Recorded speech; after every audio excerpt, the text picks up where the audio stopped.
fewer than 1 in 10 Fortune 500 CEOs are women. I was on a board wherein we were 3 women. Good, we were 3. But the other side, there were 20 men. The gap is not about ability. It is about the systems that were never designed for them. My guest today, Richa Shahaney, is working to rewrite those systems.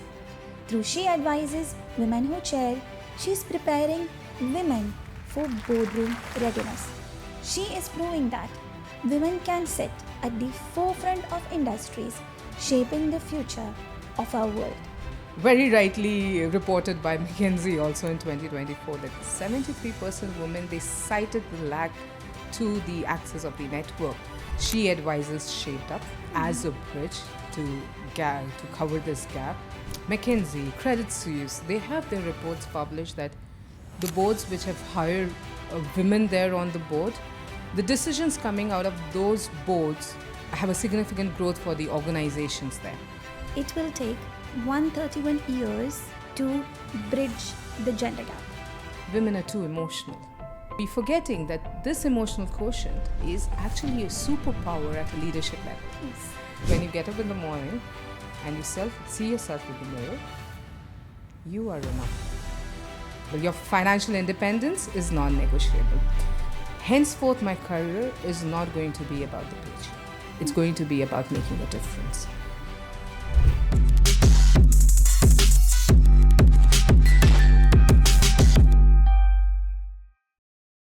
When women rise, entire communities rise with them.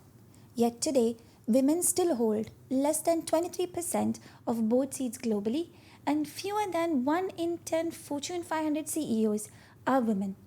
The gap is not about ability. It is about the systems that were never designed for them. My guest today, Richa Shahaney, is working to rewrite those systems.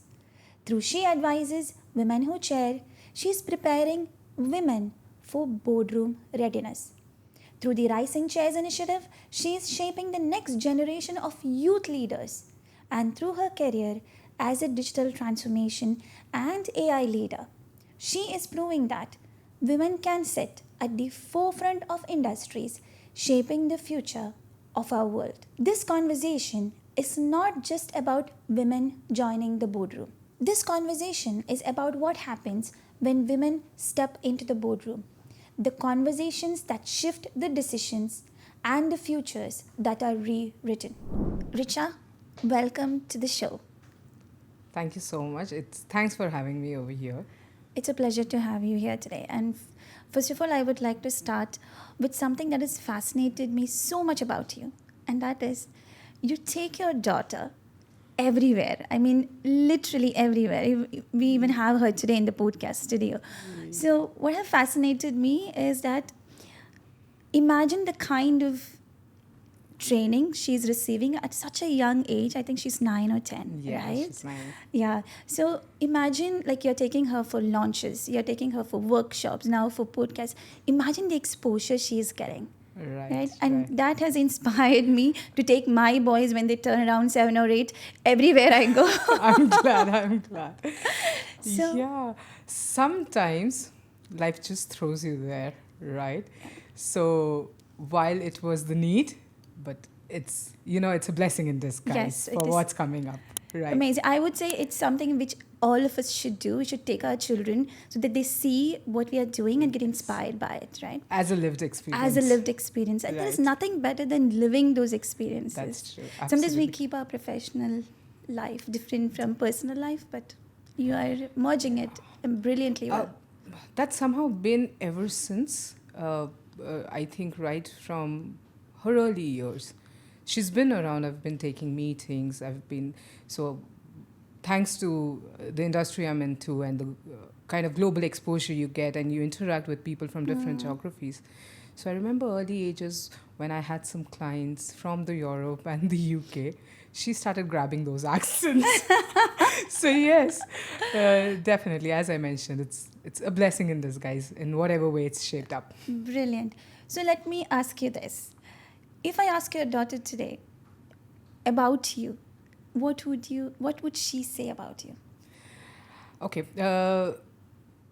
honestly, that's not something, if asked, over the years, being as the only parent by her side, I've ensured that I keep that as a check for myself. Check for yourself, yes. So I keep checking on her. What is it that she feels about her mother? And what is it that I could do differently? Sure. I've always taken that feedback, and I've always ensured that I shape up myself for future. So it's like making myself a whole for her, her world. So I've done that. Some consistent feedback that I've received over years is she's funny. That's one thing. She's kind. The other one is like, she listens to me, but like 70% of the time she would listen to me. 70% of the time she's angry. Oh. So what I see is it's a mix of attributes, right? Of kindness, of generosity, of assertiveness. The picture that she's framed. And I might as well take that as a compliment, because you need to have a balance. Yes. The other one, which is very important, is mom, she keeps working. And she works a little more. Okay. And I said, okay, what if when she has a free time? Oh, she works even more. So if her work is finished for today, she'll pick up tomorrow's work. Oh. So again, to that point, it's good to have a perception and grow up wherein your passion aligns with your work. And when you communicate to the future generation, that work has not to do with something like you're supposed to do. It's so much so that it's part of who you are. It's your passion, it's your purpose. Right, And that's the exactly. message you're giving your daughter, and that's brilliant. Right? Now, if I ask you a little bit about yourself, right? When I looked at your bio, you have been a digital transformation leader. You have carried a lot of different titles. You're a founder of this initiative, She Advises and Rising Chairs. Right. Now, if we strip all those titles and achievements you have had so far, who is really Richa? That's a very strong question, actually, because it's like taking away the identities which you've built over the Sometimes years. our identities all that our titles are, right? Yes, right. So honestly, if you look at Richa, I would definitely define it with just one word: a person with peace. For me, I really love that space which is in solitude, which is by myself, because that time helps me introspect, retrospect, and gauge myself to the next journey. Right? So it's a very peaceful space. Of course, with my roles, and especially into the leadership, you know how it is. There's a lot of things you need to do around conflict management. But even on the conflict management, my winning game is not about winning conflicts. It's more about restoring peace. True. So for me, if you ask, and then on the second part, which is definitely undying, is consistently being available for the people in whatever capacity you can. So no matter the lengths and the breadths of the kind of support that someone need. So I would take that opportunity to quote an example. And it's very early from my teenage years. So via some friendship circle, I knew of a girl whose mother was not in a very good condition. She was on the ventilator, and the father did not have a lot of capacity to support. And we got that information that she was seeking some support. And me being from middle class, of course, being able to financially support was not one of the choices, and the parents back then would not. I remember going to a printer shop, getting a note printed of a message, getting it laminated, and going out in that blazing summer sun of India, knocking each door and asking for funds for someone who was just an acquaintance to me. And she's still an acquaintance. But I remember. And back then, if I have to calculate, that was 2,000 plus INR that we could kind of gather from knocking each door. Doors, yes. I witnessed the two faces of the humanity also. There were people who gave generously. There were other of it also who would kind of ask you to leave. So that incident brought in a lot of learning for me of how humans work. And then the urge that, you know what, no matter what, you have to be there. And I think that is what also drives me to the next day. If I can be there for someone or anyone.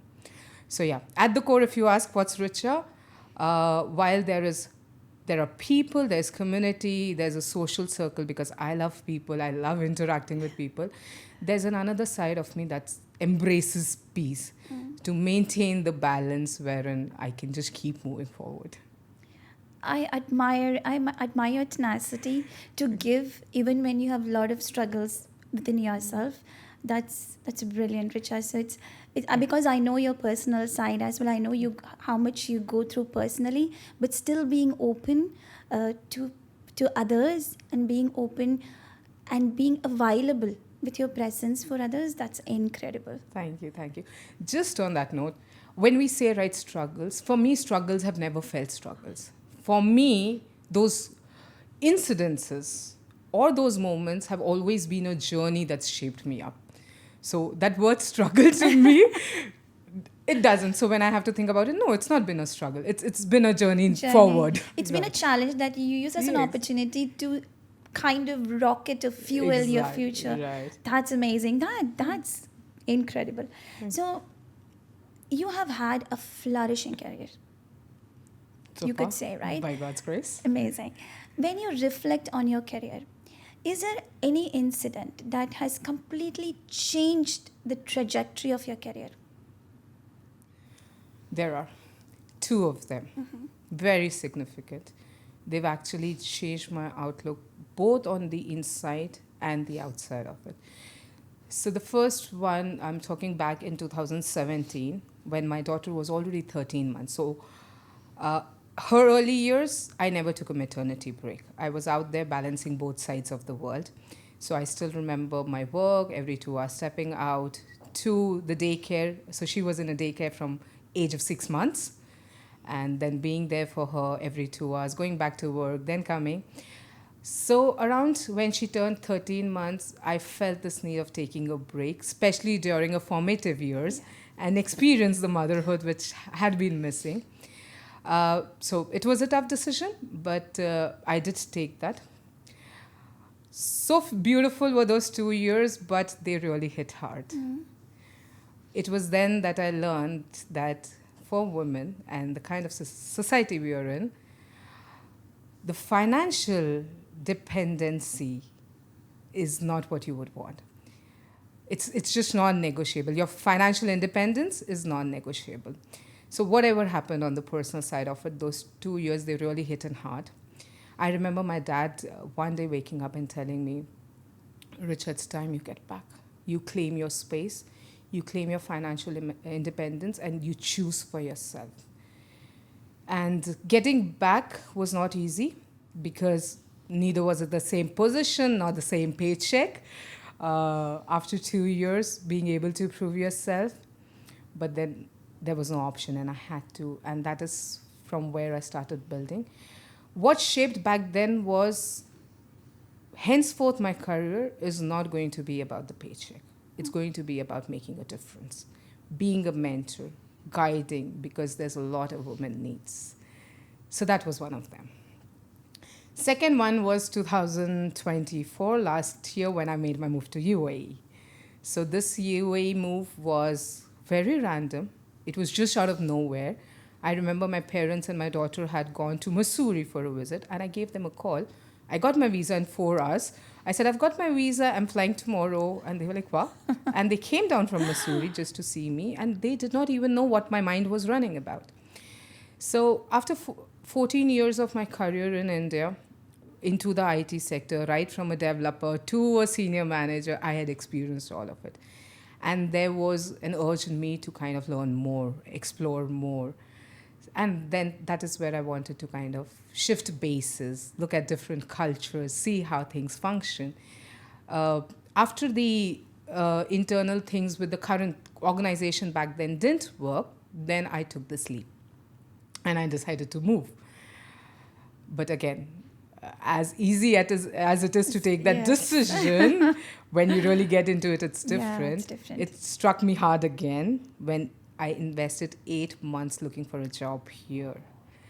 So I know, scrolling through LinkedIn, reaching out to the consultants, doing whatnot to get that job. And I did have a Indian salary that I was drawing, but it was not sufficient to kind of match up my cost of living Living in here, Dubai, yeah, it's plus very my different. liabilities back there because my daughter was still there with my parents.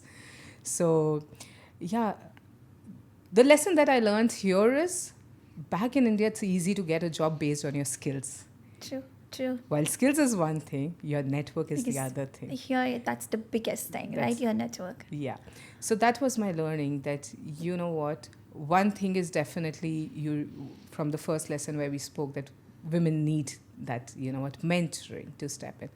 But it's not just the mentoring on the skill set. It's about the We network. need to leverage them to build a community, to build that network wherein they can expand, they can branch out, and they can get those opportunities. So I think those two, 2017 and 2024, have been a major shift for me in shaping up my career, and not just career, even a vision that I want to put into execution. Yeah. You touched upon two important points. One, what happens to women's careers when they take a break? Yeah, The kind of must- resetting. Exactly, kind of resetting them, and the most important breaks in their lives and even in their family, in Right. from a family setting, right? Yes. So it's something we have to do about it to make it easier for the women to transition back. Exactly. And you also mentioned about how your dad pushed you out of that zone where you were actually enjoying the process, which was great, but he realized that it's time you step out Yes. and make something out of yourself. And that's how support systems are so critical That is for true. women.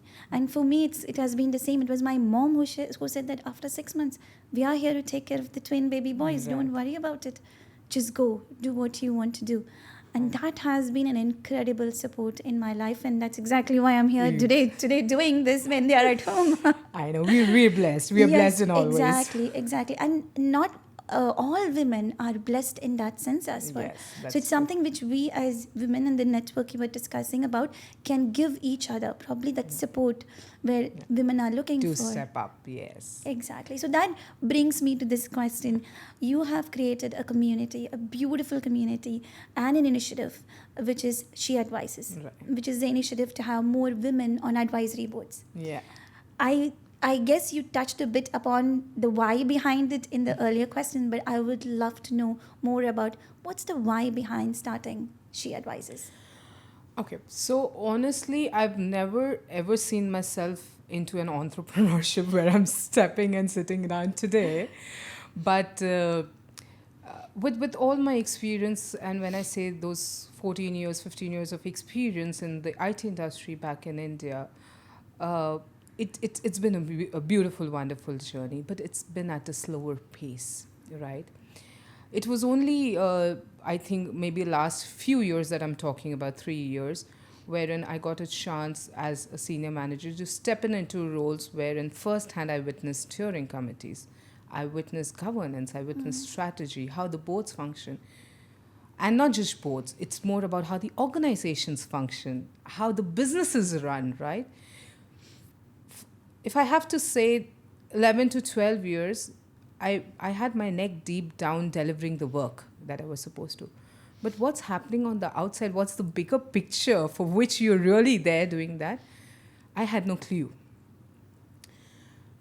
Next up, what happened was because I started finding my interest with the steering committee and with the boards and seeing the organizations, I kind of took a next step of getting a formal education and getting certified by the Advisory Board Center, which is the only center out there globally.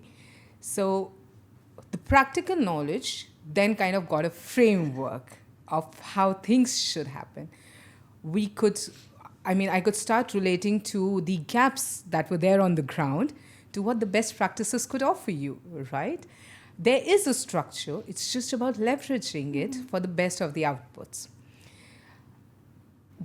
While I had the practical experience, now the education and the formal framework, what kept bothering me, why did it take me 14 years or 15 years to be really able to figure this out? So we as women are natural decision makers. We are making big decisions on the Yes. family every day. So why not get into an early leadership? And then I started doing some research there. And very rightly reported by McKinsey also in 2024 that 73% women, they cited the lack to the access of the network. So the channels which could kind of leverage them, they had no clue what's happening on the executive level. They're all deep down delivering their daily tasks, doing their BAUs and then leaving. But no one knew why they are doing it. What is the purpose? What is the objective? What are we trying to achieve? Somehow I felt that this report that comes out from McKinsey, that gap that we are talking about, 73%, she advises shaped up as a bridge to cover this gap. So we're looking at, we are looking at mentorship, we're looking at sponsorship, corporate allyship, to kind of cover this gap and help women step into those roles wherein they can be part of the board, not just as as part of the steering committee or as a facilitator, but eventually as chairs and as advisors, and offer their expertise, their knowledge to the board there, and still not being legally binded as a statutory board. True. Because when you have to kind of deliver that much across all phases of life, we choose a safer option. Nothing like an advisor there and not getting into those legal compliances of it. So yeah, that is where this initiative shaped in. First of all, it was a pleasure, Richa, to be on the launch event for She Advises. Thank you. And whenever I was thinking about it, I was really curious to understand the why behind it. And now I understand, right? Because I work probably not in that strategic roles yet. And I always wonder what happens in those rooms. Yeah. And this is a great channel through which we as women can understand what's happening in those leadership boards, at the same time can elevate our careers quickly. Exactly. Thank you so much for doing that. And you have been on advisory boards, and you have also been on the strategic boards, as you had mentioned earlier. What is the biggest misconception you see about women being on advisory roles or in general? Okay. Oh, definitely, yes. On the boards, okay, so I remember a few years back, I was on a board wherein we were 3 women. Good, we were 3. But the other side, there were 20 men. And then one of the recent ones, I'm the only one. And that is where I said, good that there were 3. I was the only one. And on the other side, we have 10 men. So the underrepresentation that we are talking is not just on papers, it's real, for sure. And the misconception that I've really seen is, and over the years, we women are, I would not say tagged because it's true, are nurturers. But the tagging where it comes in, this nurturing or this being a nurturer is very confined to a domestic place, right? A domestic space. Within the family, we are nurturers. We tend to forget that the nurturing is needed at all levels. The biggest of the decisions have to be taken from a space wherein you give consideration to all the aspects of operations, of your team, of people around, right? So nurturing is not something that is just indoors to the family. Even at an organizational level, to bring in those shifts that we're looking at, nurturing is the key. The second one that I have always seen and always heard also, that women are too emotional. So the emotional quotient, right? But again, on the same lines, we're forgetting that this emotional quotient is actually a superpower at a leadership level. Yes. Right? Because they have the perspectives which number crunching doesn't yield, right? They can look at their team. They can look at the leadership. They can look at what the organization is trying to achieve. They can lie at the purest of the intents. So to those misconceptions, I think if we nudge away with the idea of their nurturers just indoors and their emotional quotients are too high, which the other one is they are risk averse, right? But no, we can take really bold decisions. I have taken quite a few. I know you've taken quite a few. So yes, those are what I think are the misconceptions, which together we can, kind of shape up in a different perspective for people out there with our initiatives. Amazing, because you mentioned about wanting the characteristics of women which make us great nurturers. Yeah. And you also touched upon the previous response that how women are also born leaders. Yeah. So this was a perspective I was exploring in my book, which is coming out very soon. And Wow.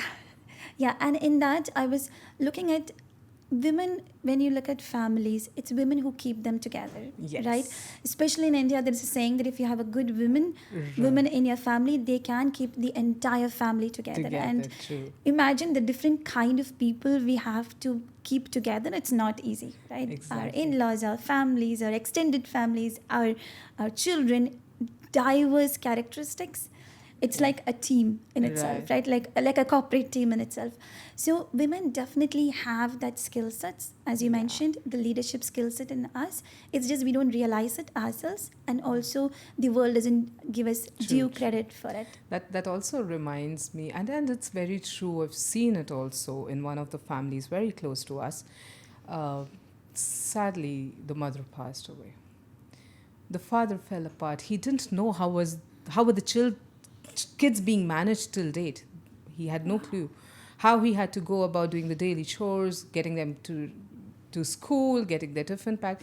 They had no clue that what this lady was doing while he was out there, how she was managing. On the contrary, there are other incidences wherein the lady, if she's left alone, her strength doubles, triples, and she grows into a power. She can manage anything and everything. So yeah, we need to acknowledge that power within us. Yes, definitely. We need to acknowledge it, right? And you also mentioned about emotional intelligence, and research now shows that the most powerful leaders are the ones who are emotionally intelligent. If you look at Obama, how he led US at his times. If you look at Jacinda Ardern, who was a prime minister of New Zealand, all of these leaders whom we actually look up to are emotionally intelligent leaders. So yes, let's acknowledge the power we have inside us, and then just even on those researchers, McKinsey, Credit Suisse, they have their reports published that the boards which have higher women there on the board, the decisions coming out of those boards have a significant growth for the organizations there. So even those reports are published, quite a few, by both McKinsey and Credit Suisse. So yes, there is a difference, and it's proven. Great. So you have actually given me a good point to discuss, right? I recently read a research that only 23% of the boards have actually women in them. Yeah. It's a very low percentage. So what can we do to accelerate it? That's true. So again, if you look back to the year 2022, at a global level, this representation was around 19.7. 2023, it accelerated to 23.3. It's encouraging. Yeah, we it's did good. see a growth. Yes. But it still underscores the fact that, there's something that needs to be worked. This gender parity has to be kind of covered up for. What I believe is, there are a lot of initiatives across the globe. There's so much around women empowerment. People talking about it. There are a lot of talks. Yeah. Agreed. Let's talk about action. Exactly. We talk about mentorship. Yes. Let's talk about sponsorship. The moment when you're there in an organization and you see a woman, right, and that support that she needs, support in the sense it's not about the daily course, it's about advocating about what she's giving, right? Being able to advocate for her work, for her commitment, being able to put in strategies that, ethically talk about the promotions, creating pathways which are more women-focused on how we can leverage them, those kind of things. So at the core of it, yes, while mentorship is one thing, while we're talking, there are visions coming in. As I said, the vision has to be put into execution. So you need to start sponsoring them and not just talking about it. When you are there at a C level, at an executive level, or at a leadership level, you are at a space wherein you can leverage this, right? You have that authority. Why not? Why not that lady who's at a senior leadership level and you see her demonstrating? Let her step up to the next role, right? Why to let all the other things around her get into that picture of her stepping up, right? So I think the crucial part is that sponsorship. Let's not just do the talking. It's about action. Yes. Now, we hear a lot that women don't support each other, right? Because you brought in the point of sponsorship. We do see a small percentage of women in boards and C levels. How can women support to elevate other women? I somehow have a different thought. And I think we all resonate deep down. I would request every woman listening to this to look around. The strongest and the unconditional support you're getting would be from a woman. Yes. Talk about a daughter being nurtured by her mother. A father still has other things to take care. Yes. Not that the mother doesn't. And I'm not undervaluing what a father brings to the table. I'm not at all doing that.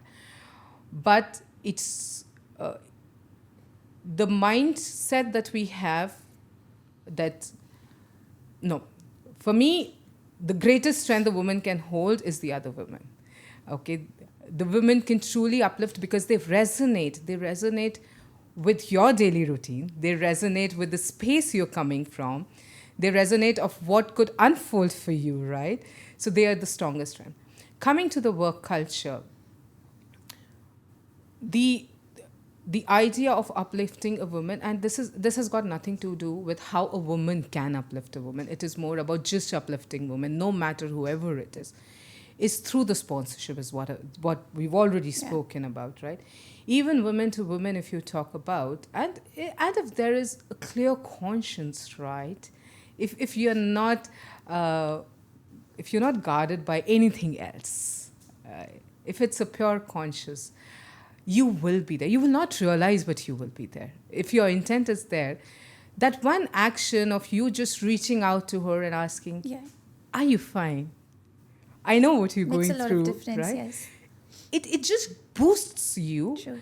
That day that you're starting with that message, I hope you're doing fine, puts you into the trajectory of achieving that day through.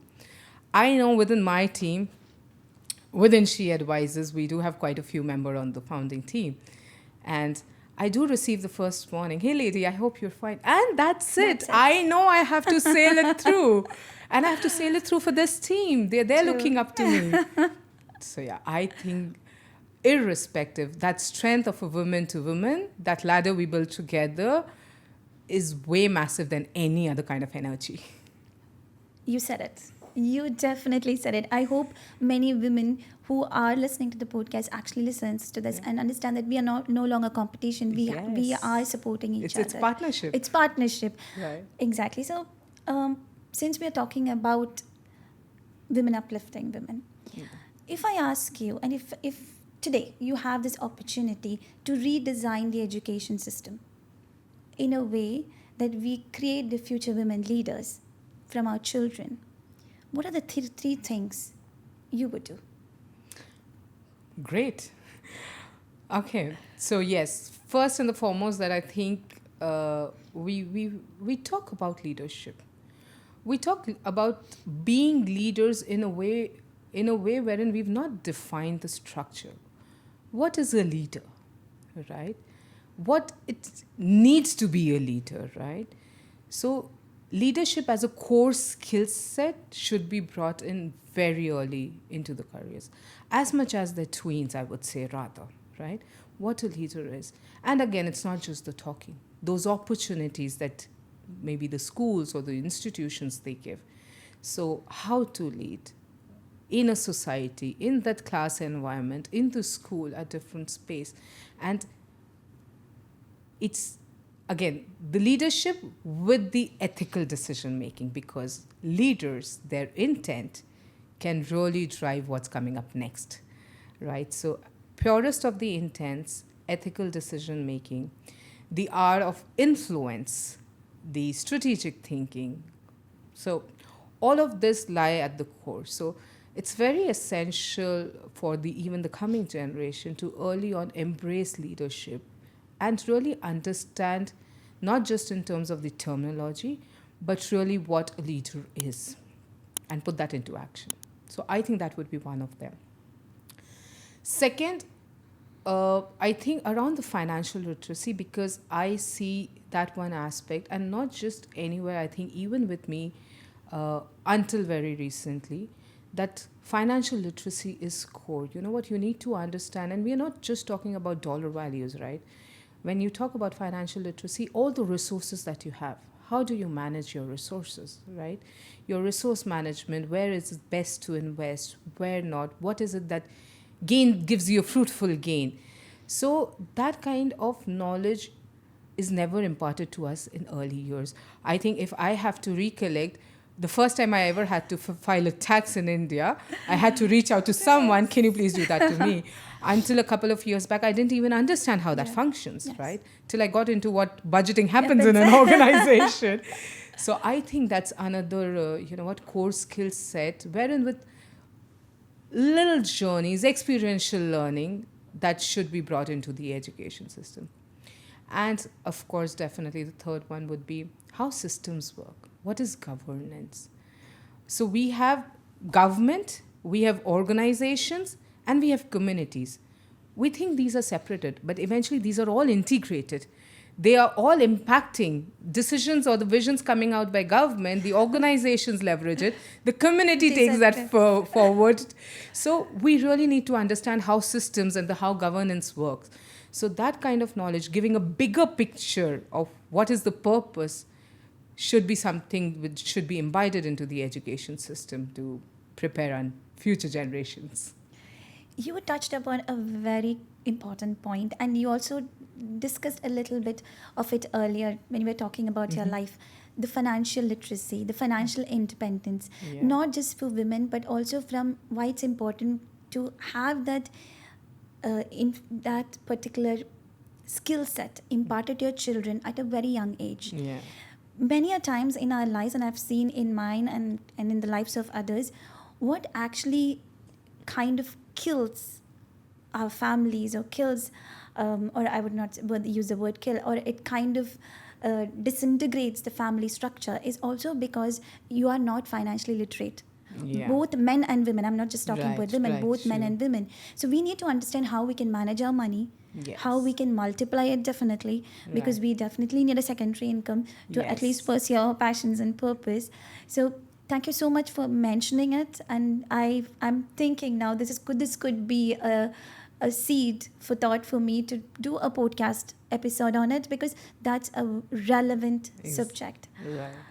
Thank you so much for touching Thanks. upon that. Coming back to what we were discussing about daughters. Yeah. My favorite topic. Your favorite topic, my favorite topic as well.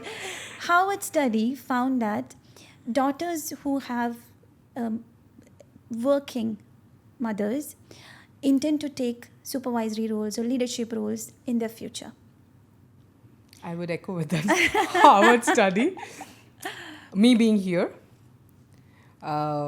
my mother, I had a mother, she was working, okay. She worked with a nationalized bank ever since her bachelorhood days till her retirement. She never made a switch. She grew from a PA to a senior manager. So she retired as a senior manager. So I firsthand witnessed what it takes for a working mother also and for a daughter. So I've been on both sides of it. And next up, I'm carving the journey ahead. So yes, I would resonate with it. And this is where the difference lies. When I was there as a daughter, I could see my mother managing the responsibilities, taking some big decisions, right? Whether it had to do with the best of the schoolings I get, whether it was about managing the finance, whether it was about investing for the future, for us, me and my brother, right? So she was doing all those decisions.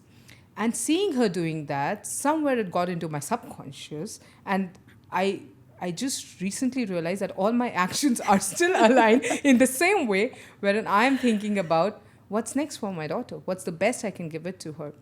And when we open up such avenues and when we open up such kind of learnings and the opportunities for them, they grasp it. And the earlier, the better it shapes up into the actions. So I would not deny the fact. But that also doesn't underscores the fact that mothers who are not there, right? They're still giving in the capacities. They're still, they're in that space where internally they are taking some strategic decisions. Many a times, the daughters out there or the kids out there, I would say, they witness the struggles indoors that's happening, right? And that shapes their vision. That shapes what is it that they want, what is it that they want to change. So while as much I would echo with what Howard says, there's nowhere denying the fact that there's other side also who can still step up to the supervisory roles. It's true. You reminded me about my grandmother. So one of my maternal grandmother, she was educated till bachelor's. She wanted to be a doctor, but she had to give it up for her family. But my paternal grandmother, she had only been educated till 5th standard. Okay. But every time I used to visit her back in India, the first question she would ask me is like, "Are you studying well? And what would you like to be? What is your dream?" And this is a question which I commonly get, right? Yeah. So, and I used to tease her. I used to Yes. make her, I would say crime journalist or, whatever, something which makes her go crazy. But that question, it still resonates in my mind because Yeah. she taught me to dream. Exactly, right? Yeah, so she taught me to. She was not educated to that level, but she taught me to dream because she realized the importance of having a dream. Exactly. And so thank you so much for acknowledging that as well, because it's not just about women who are in the professional space, but who are also running these amazing families Yeah. who make the future. So eventually everyone's shaping to a Yes, better future. exactly. Whoever it is. Since we are talking about future, right? I recently, or not recently, I would say, when I was leading the Oracle Women Leadership community, one day a guy walked into the community and he said he wants to be part of the community. And I was like, okay, it's interesting because we don't have many men joining us and we want men to join us. So I asked him, what's the intention? What inspired you?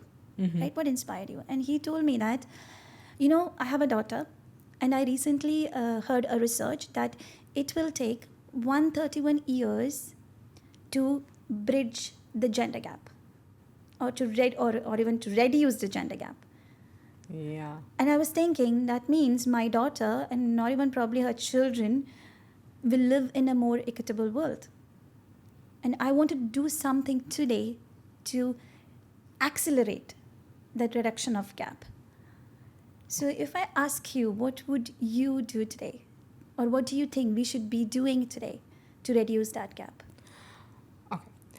We've I wouldn't say briefly, at length touched about it. I think sponsorship is the key, right? Even today, if I have to look at my daughter, okay, and I'm trying to create opportunities for her today. It's not just her. It's actually a community that we are talking about.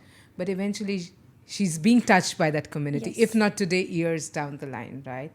When she reflects back, she'll be able to relate my actions to my intentions, right? So, yes, the gender parity is there. It's huge. Definitely no denying the fact. But if we all are accountable to it, if we all in different capacities, big or small, whatever, can bring in that sponsorship, can leverage her, can support her in her dreams, given year, and how I initially mentioned, right? I ensure that I check in on what she feels about me. And it's not just about checking in, it's about taking an action to it.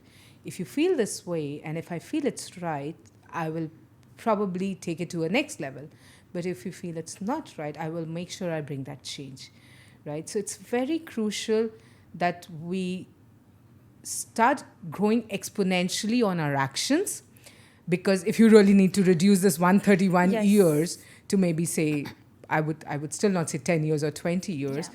but if you really want to do that, it's not just one she advisors. We need to bring in many she advisors to bridge that up at a global level. And it should be a collective effort. It That's cannot be true. just an It effort just cannot from... be a person. it cannot be just an individual effort or a Yes. women's effort. It should be a collective effort. Yes. And that's where we need to have more male allies Yes. coming into the picture, advocating for us, For us, etc. right. So, So even at She Advisors on a core team and a founder with us, we have a male, and I mean his efforts while I'm here on the front end, I'm here today, but back at the back, all the work that goes, all the support system where we stand, we function. Definitely, it comes with that support. So definitely, when you mention, and thanks for mentioning that, the collective effort is crucial. Everyone, as I mentioned, needs to take an action. brilliant. So, as we come to the end of the podcast, almost at the end, in 20 years, if your daughter is listening to this podcast, and for all the women who are listening to this podcast, if there is one message you would like to leave them with, what would that be? Okay. There are two folds to this. One is 20 years looking down, Yes. because now there's a personal touch. On the other side, there's also something that I'm at the heart of my intent I'm trying to give. So 20 years from now, if I expect my daughter to look back, I really want her to align with the intent for which we are here, for the intent with which She Advises or Rising Chairs was birthed, right? I don't want her to look at the fame or the financial gains out of it, no. At the end, it's a community that you're building. This is the community where you grow and where you survive with. So for me, 20 years down the line, once she looks back, she should be proud of the vision behind why She Advises was born and the execution that would have scaled by God's grace in those 20 years. For the women out there listening to this, now or anytime in the future, acknowledge the power within you. That's it. No matter where you are, no matter what you're doing, no matter what you've been through, you're here and you've sailed through a journey.